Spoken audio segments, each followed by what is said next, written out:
Assalamu alaikum dostlar. Payalnik мындай чоң ваттагы 100 ваттык паяльниктер.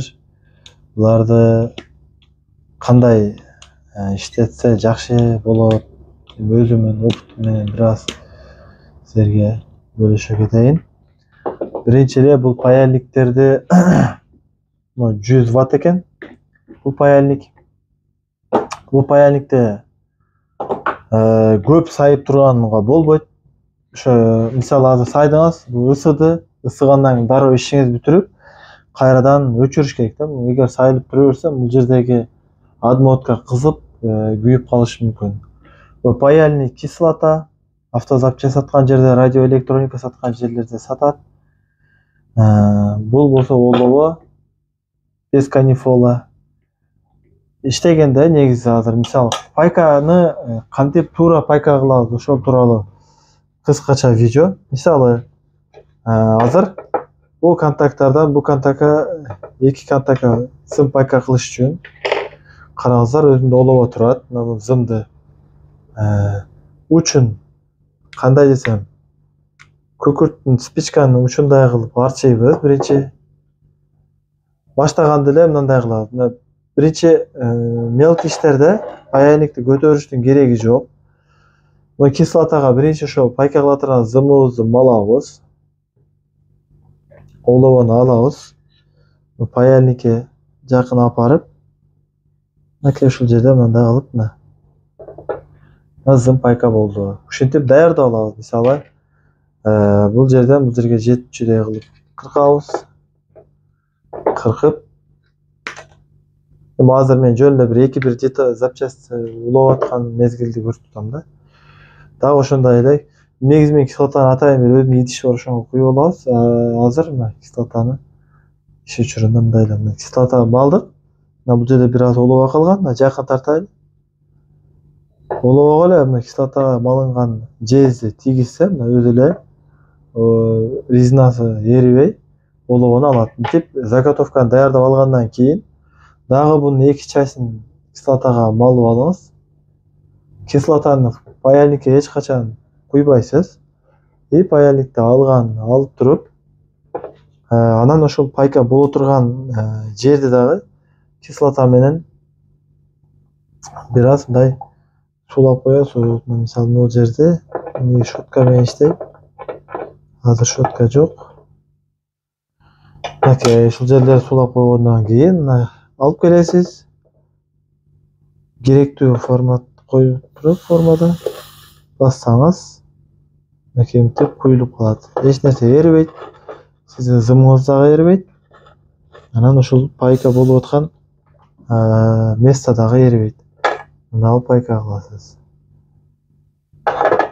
Анан зым менен зымды дагы кээ бирки кыймылдай турган жерлерде зым менен зым өзү пайка кылабыз. Ошондой учурларда мына пайка кылса болот да. Зым. Мисалы 2 кусок зым. Анан бирөөнү эч качан мындай карматып коюп иштебеш керек, себеби эч ким жок, жалгыз иштегенде иштей албай калабыз. Паяльникти ошол дагы эле мына таза жагы менен коюп алабыз. Ошо пайка боло турган зымды малабыз. Мынакей улуу менен бир аз алып, мына зымды даярдап алабыз. Ошо биринчи пайка боло турган зымды, экинчи зымды дагы даярдап алабыз. Учуна олобо жабыштырып алабыз да. Анан мынакей олобо жабышкандан кийин бир зымды бул жерге жаткыздык. Экинчи зымы болсо олобого малып, анан жака бир аз мынакей олобо кылып алдык. Эми 2 зымды жанаша жакын коебуз. Мынакей андап тийгизип коебуз. Ошо менен пайка болду. Эч жерине резина эриген жок. Ушинтип пайканы ушундай кылып пайка кылабыз. Канифол, көп адамдар канифол иштетет. Канифол бул 2 олобону, мисалы көп запчасть, мисалы канакей компьютерди көрсөтөйүн. Мисалы мунун ичинде пайка кылып атасыз.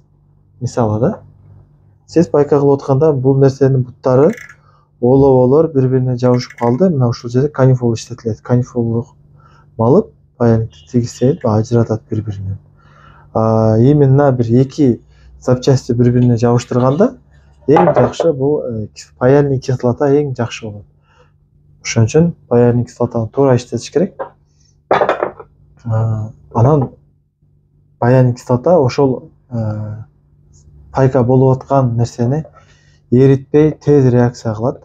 Мисалы зымды үзүп атсаңыз деле эрибейт, пайка кылып атсаңыз да эрибейт да. Эгер канифол менен кылсаңыз, сөзсүз бул экөөнүн бири эрип кетет. Ошон үчүн дайыма, мисалы азыр без кислота монго тийгизсеңиз, эрий турган нерсеге өтө секин реакция кылат да. Акырын.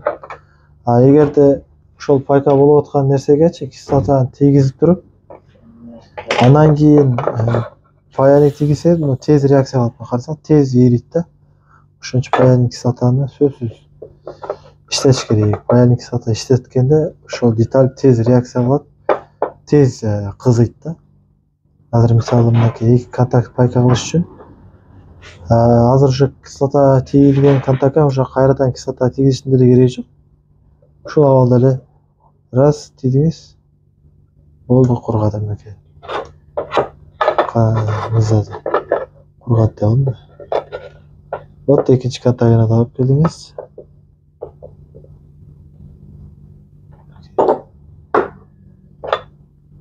Жөн эле пайканы көрсөтүп атам. Бардыгы эле ошо пайка болгон элементтер баары окшош да.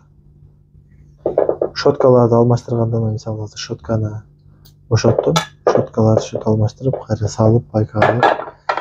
Пайканы ушундай кылабыз туугандар. Анан чоң-чоң якорларды куйганда дагы сөзсүз пайка болгон жерди өтө таза кылып тазалаш керек. Анан кийин жакшы пайка болот. Мисалы, бул алюмин негизи буга пайка жабышпайт. Бирок бул алюминге жабышпайт. Латунь, жез, ушундай нерселерге жабышат. Бирок ошол пайка боло турган нерсени өтө бир каттуу тазалай турган болсоңуз, ал алюминге жабыша билбей тазалап, муну обезжиривать этип, кислота менен, кислотанын өзү шоткалары бар, кислотанын идиштери да бар. Ушундай эме иштесеңер жакшы. Мисалы ушул пайка кылып көрөбүз. Так.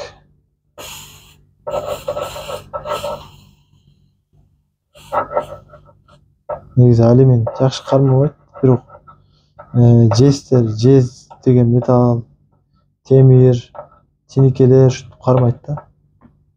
Бир аз болсо мынакей кармады. Ушинтип тазалап туруп кылсаңыздар кислота менен, керек болсо алюминге да пайка кылып койсо болот да. Ушинтип пайка кыласыз. Азыр мынерге пайка кылып коеюнчу.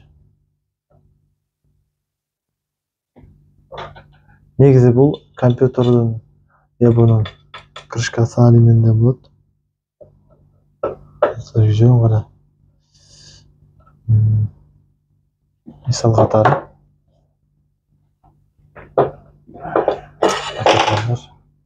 жакшы кармабайт экен. Башка бир жез металлдар өтө жакшы кармайт. Мисалы бул крышкасы менин оюмча бул кармабаса керек.